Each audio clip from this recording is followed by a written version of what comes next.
सामने वाले ने आपको बांटा, आप बट गए, आपको लड़ाया, आप लड़ गए और सामने वाला शासक बन गया। तो हमें क्या करने की जरूरत है?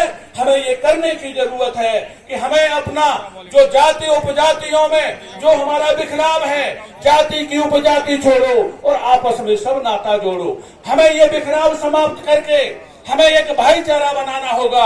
आज बौद्ध सम्मेलन सदगुरु संत कबीर साहब के जन्मोत्सव पर एक संकल्प लेना होगा कि 85 का बहुजन समाज ही मेरा परिवार है, यही मेरा समाज है। जब इस संकल्प के साथ बहुजन एकता बनेगी तो बहुजन वजूद बनेगा और जब एकजुट और एक मत होकर के बहुजन समाज आगे बढ़ेगा तो देश का शासक अम्बेडकरवादी होगा, मानवतावादी होगा।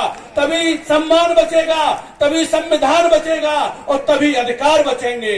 नहीं तो कुछ नहीं बचेगा।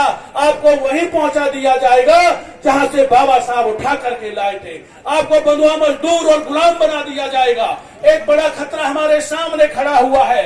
यदि जानवरों में भी एक समझ होती है, जब प्राकृतिक आपदा आती है तो एक दूसरे के शिकारी जीव भी, जैसे बाढ़ आती है तो अपने प्राण रक्षा के लिए सब एकत्रित हो जाते हैं, एक स्थान पर बैठ जाते हैं।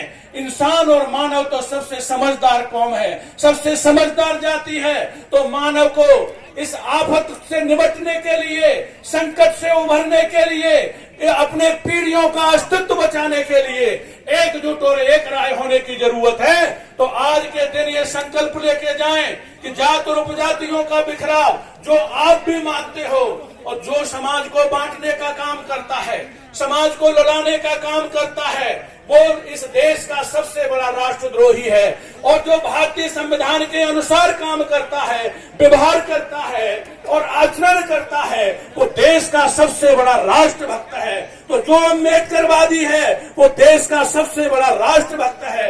अब हमें गौरव और गर्व होना चाहिए कि हम देश के सबसे बड़े राष्ट्रभक्त हैं जो मानवतावादी विचारधारा को जन जन तक पहुंचाने का काम कर रहे हैं। इसीलिए साथियों मैं ये कहना चाहता हूं कि हम मनुष्य को, प्राणी को अपने विकारों को दूर करके मानव कल्याण की विचारधारा को एडॉप्ट करते हुए अपने अस्तित्व को बचाने के लिए, सामाजिक बिखराव को समाप्त करके इस देश में समता, समानता, बंधुत्व, भाईचारा स्थापित करने का काम करना चाहिए। इसी के साथ में अपनी बात खत्म करते हुए आए हुए इस क्षेत्र के सभी उपासक और उपासिकाओं को, सम्मानित मंच को एक बार मैं पुनः नमन करता हूँ। जय भीम, नमो बुद्धाय।